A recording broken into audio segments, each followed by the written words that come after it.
ኢየሱስ ያድናል ይላል።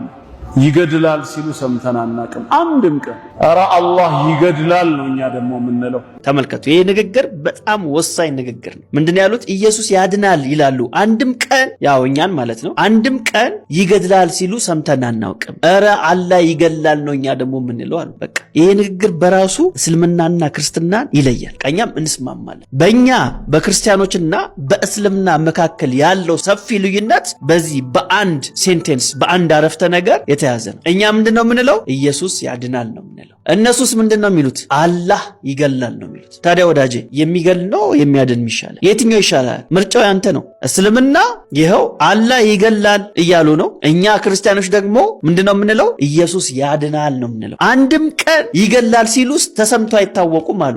አዎ አንልም። ለምን እንላለን እንዴ? መሞት እኮ የሚታወቅ ነገር ነው። ምንም እኮ አዲስ ነገር አይደለም። ሰዎች ይሞታሉ። ሰው ይወለዳል፣ ይሞታል። አዲስ ነገር አይደለም። አሁን ውጭ ወጥቼ ትሞታላችሁ ብል ምንም አዲስ ዜና አይደለም፣ የሚያስገርምም ዜና አይደለም። ሰው ሁሉ ይሞታል። ሁላችንም ሟቾች ነን። እኔና አሁን ላይ መልእክት የምትመለከቱ ሰዎች የዛሬ 50 እና የዛሬ 100 ከ100 ዓመት በኋላ የለንም። በእርግጠኝነት ከ100 ዓመት በኋላ ሁላችንም፣ እኔም የለውም፣ ካሜራማንም የለም፣ እናንተም የላችሁም፣ አቡ ሃይደርም የለም፣ ማንም የለም።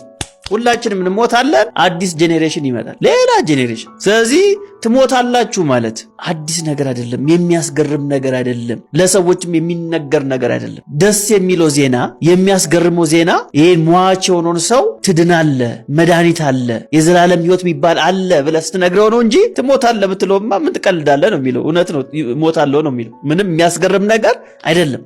ስለዚህ እኛ ኢየሱስ ያድናል የምንለው ለምንድን ነው? ሰው ሁሉ ሟች ስለሆነ ነው። ሰው ሁሉ ሟች ስለሆነ ኢየሱስ ያድናል ብለን እንናገራለን። ተመልከቱ፣ በተለይ ሙስሊሞች፣ እውነትን ማወቅ የምትፈልጉ ሙስሊሞች በደም ስሙኝ። መሞታችሁ አይቀርም፣ ትሞታላችሁ። ወይም በአደጋ ወይም በህመም በተለያየ መንገድ ትሞታላችሁ። የማይቀር ጉዳይ ነው። ማንም ሰው አልሞትም ብሎ ሊያስብ አይችልም አይደል? ለምሳሌ እኔ ከዚህ በፊት ሙቼ አላቅም፣ ግን እንደምሞት አውቃለሁ። ኤክስፒሪየንስ ሳናደርገው ግን ሁላችንም እርግጠኛ የሆንበት ነገር ምንድነው? እንደምንሞት ነው። በምን አወቅ? ማለት ሙተ ማታውቅ ከሆነ ከዚህ በፊት እንደምትሞት በምን አወቅ? ሁላችንም በጋራ የተስማማንበት እውነት ነው። ለምን ከተባለ ውስጣችን ይነግረናል፣ እናውቃለን። ሰው ሟች እንደሆነ ሁላችንም እናውቃለን። በአንድነት የተስማማንበት ሐቅ ነው። አዋቂውም የማያውቀውም፣ ወንዱም ሴቱም፣ ሀብታሙም ድሃውም እንደሚሞት እርግጠኛ ነው። በጣም እርግጠኛ ነው። ታዲያ እንደዚህ 100% እርግጠኛ በሆንበት ነገር ላይ መጥቼ ትሞታለህ ብለህ ምን ይገርማል? ምን ይደንቃል?